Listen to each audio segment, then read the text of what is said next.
Hello, Art 550. Welcome to Group 4's presentation about Neo-Dada, New Realism, and Pop Art by Dominique Santos, Laura Schock, Lori Wolnick, and Yvonne Kasic. We're going to start by giving you a quick rundown on each of these movements, starting with Neo-Dada. The Neo-Dada movement was an exploration of the relationship between art and ordinary life. Robert Rauschenberg said, "Painting relates to both art and life. Neither can be made." He said, "I tried to act in the gap between the two." Likewise, John Cage, who was an influential member of the Neo-Dada movement, said that there should be a blurring of the distinction between art and life. So you can see that art and life share a close relationship. These artists often worked with collage, assemblage, and also found objects. And some of the famous artists from this group include Robert Rauschenberg, who is known for his combines, as you can see her on the right, and then also Jasper Johns, who uses familiar imagery like targets and the American flag in his work. Next, we have the Nouveau Réalisme, or New Realism movement. This was a European movement that was similar to Neo-Dada in its goals to connect art and life. They were really seeking to narrow the gap between art and life and bring art to a more approachable level. They found a lot of inspiration in urban life. Yves Klein is one of the most famous members from this group. He is one of the founders, and he is known for his monochrome paintings, particularly his use of this intense, deep, velvety blue known as International Klein Blue, that he actually worked with someone to develop and patented, making him the first artist to actually patent a color, bringing to mind the current artist, the contemporary artist Anish Kapoor. And a fun fact about that International Klein Blue is that it's actually used by the Blue Man Group. Some other famous artists from this group are Raymond Hines, Jacques de la Villeglay, and Mimo Rotella, who invented this technique of décollage, where they would incorporate used, torn street posters into their work. Next, we have Jean Tinguely, who is an artist who made kinetic machines. And then lastly, we have Christo, who was later joined by his wife, and his work began with found object and assemblage art that included wrapping objects, and then it progressed to something more large scale, to what he's known for today, which is wrapping monuments or nature, working with his environment to create these large-scale sculptures. Lastly, we have the pop art movement. And pop art also made connections with ordinary life. It was supposed to be, if you might remember from the book, them calling it a more inclusive art. The European pop artist Richard Hamilton said pop art should be low cost, designed for a mass audience, aimed at youth, and should emulate big business. They made connections to daily life by the imagery that they used. So they would use images from advertisements, comic books, and reference mundane cultural objects. One of the most famous members of the pop art movement is Andy Warhol, and he used a variety of media, but he's probably best known for his Campbell's soup cans and his silkscreen images like that of Marilyn Monroe, which we're going to talk about a little bit later in this presentation. Also is Roy Lichtenstein. He used this comic strip style art and Ben-Day dots in his work. And we also have David Hockney, who is a British artist. He uses a variety of media. Something I'm particularly fond of is his photography that explores the ideas of Cubism, but he also experimented with painting. And then lastly, we have Claes Oldenburg, who has also a wide range of work that spans several movements, including abstract expressionism. And he is known for his fabric and plaster food constructions, as well as his large-scale sculptures of everyday objects. So how did these movements come about? They definitely were inspired and influenced by some of the artists that went before them. First of all, they were inspired by the Dada movement, and that can be seen in their media, their use of collage and assemblage, and also the use of real objects in their work that really harkens back to Duchamp's ready-mades. Also, they were influenced by abstract expressionism, which paved the way for future art. It really put America on the map as an epicenter of art and also of the avant-garde movement. The American artists of the abstract expressionism helped to elevate art, the American art, to the status of high art. Jackson Pollock in particular was an influence. You might remember from the Capra reading that he says the random play of the hand upon the canvas or paper has become increasingly important. Strokes, smears, lines, dots become less and less attached to represented objects and existed more and more on their own self-sufficiency. Willem de Kooning was another big source of inspiration. His women series utilized collage with familiar images that really inspired pop artists. The artist of this time felt like he was very accessible. He straddled the two worlds between European tradition and American avant-gardism, and they really admired the methods with which he worked. Another influence was post-war America. At this time, America really was increasing in wealth and power, and we also had the GI Bill that offered grants that made it financially possible for youth to study what they wanted, and that included artists. American art critics were influential as they facilitated these movements. They really helped to generate new ideas and also to promote these artists. And then lastly, I mentioned earlier John Cage, who was a musician. He was very much into the Dada movement, and he was also into Zen Buddhism, which gave him this more positive spin. He helped put a more positive spin on post-war Dada. In the years that followed World War II, there was a boom in production in the US and also in Europe. The works from these groups can be seen as commentaries or allegories on capitalist consumerism. Oftentimes, they are simultaneously expressing a fascination and also a disgust with consumerism. Robert Rauschenberg, who is part of that neo-Dada movement, his work is oftentimes seen as a commentary on consumer society and our fascination with newness. He incorporated junk into his works, kind of referencing this idea of the obsolescence of objects. And perhaps you've heard of planned obsolescence, which is an idea that was born in the 1930s as a potential way to end the Depression because it would encourage consumers to buy more, and it's something that took off after World War II.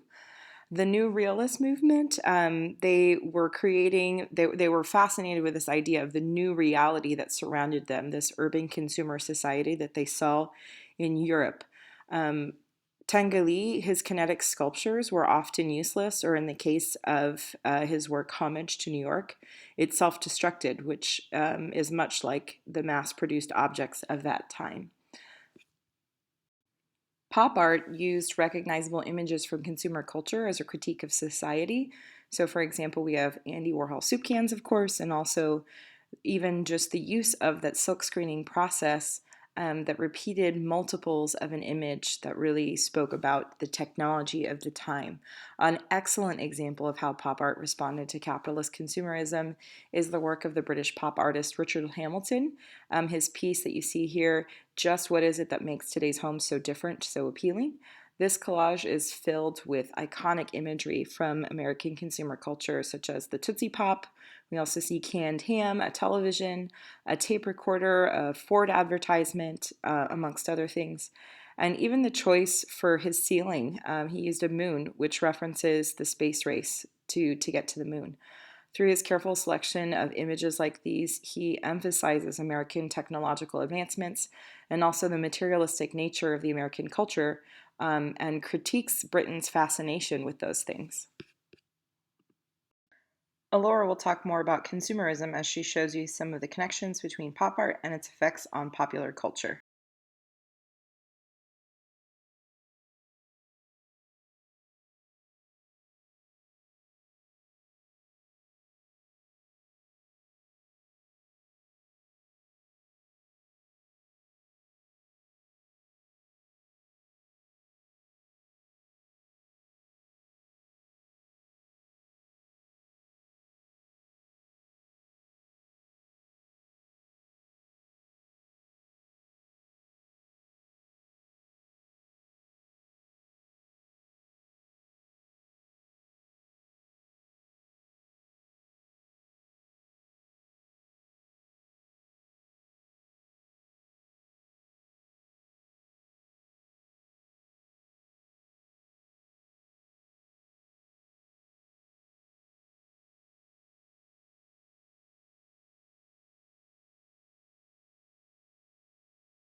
The man behind the curtain in this case is not Oz, but Andy Warhol, famed for his contribution to the pop art movement. Crow disputes this "what you see is what you get" idea perpetuated by the artist, instead dissecting and compartmentalizing him into three distinct persons.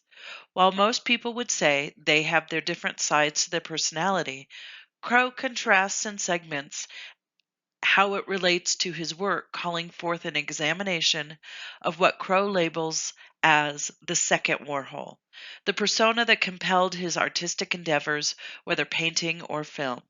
This distinction is important because Warhol, number one, controlled his own publicity and directed the public away from the proverbial curtain with grand statements and pronouncements, especially about his work. It is the intentional duplicity and its importance in critiquing Warhol's work that Thomas Crow lays out in his essay, through an examination of early works, establishing first Warhol's intent on giving his own narrative. Warhol projected an air of disconnected and disinterested in regard to the content of his art, to the point of maintaining that his staff did most of the work and that he held that there was no meaning and that he did not have a point to make. However, Crow notes that within a year of the Cuban Missile Crisis, Warhol is throwing out statements that with no further examination one would miss the subversive nature of his words. Crow reports the American political ideology of affluence equals freedom and individualism is being challenged and transposed by Warhol.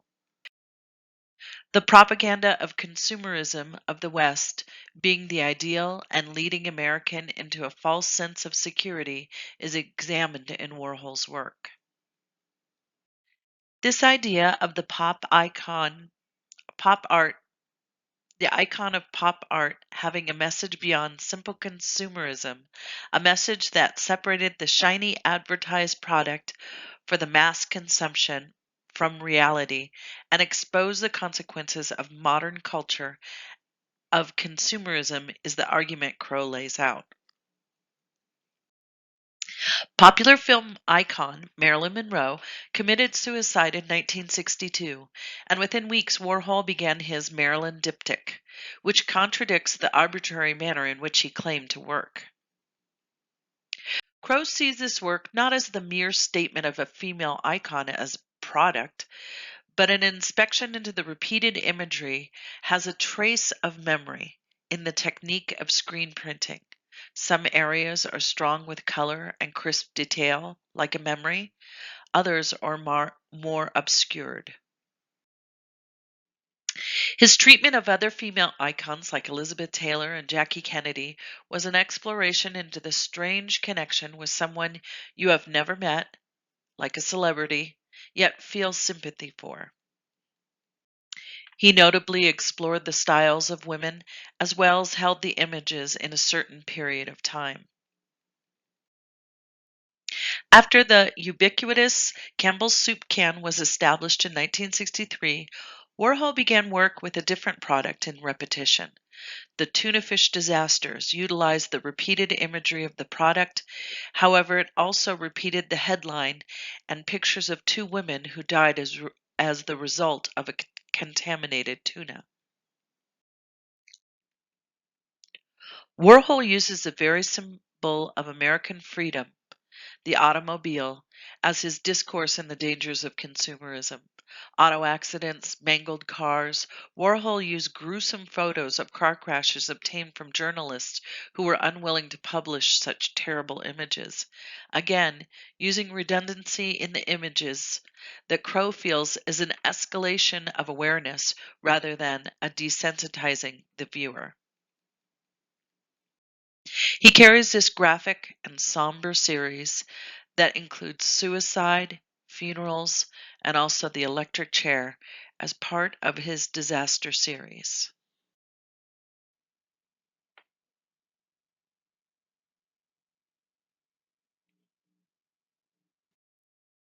The idea of coming to a gallery to view art and happenings upon a style that had repeated news headlines and photos of traumatic events communicate what Kirsi Palamoki sees in the early stages of institutional critique, which was a downgrading of the viewing pleasure. The images were aesthetically hard and conjure up grief and discomfort. It is in this intentional, effective response to Warhol's work that Crow reveals a man behind the apathy curtain. Andy Warhol was not glorifying consumerism. He sought to speak the truth. He reclaimed the message in his work. The institutional critique was a conceptual art movement which originated in the 1960s. It presented questions about the position of art institutions, specifically museums and galleries. Philosopher Arthur C. Danto and French sociologist Pierre Bourdieu initiated concepts such as the art world and the museum. Danto and Bourdieu both recognized that the art institution had established social and conceptual developments where the building or structure of a museum or gallery encompassed meaning in itself. The museum stands as an institution of scholarship, exhibiting artwork with the principle of educating the general public. So the material or structure of the museum is not just merely a white cube, but it is a historic structure which holds power to validate an artist and his work. These theories of art institutions set the groundwork for the critique of institutions. Despite some challenges, the importance of the museum as an academic institution has created, remain, and influence the artists and the works of art they create. Some of the artists that revealed the politics of art institutions were Hans Haacke, Michael Ascher, Marcel Brothars, and Daniel Buren. Artist Michael Ascher challenged the museum's influence and methods of selection. His artistic style was designing perceptive installations inside the museum's exhibition space, which disapprovingly examine the institutional outlining of art and the shift of the museum's right-angle structure of history. In the 1970s, Ascher exhibited several of his installations, and along with artists Haacke and Buren, essentially formed the institutional critique, which was an inquiry of material and socio-political conditions of contemporary artistic practice. Ascher's exhibition included sensory and conceptual connections incorporating two areas and its happenings. This design could then be observed from the exhibition space, opening all of the gallery's area.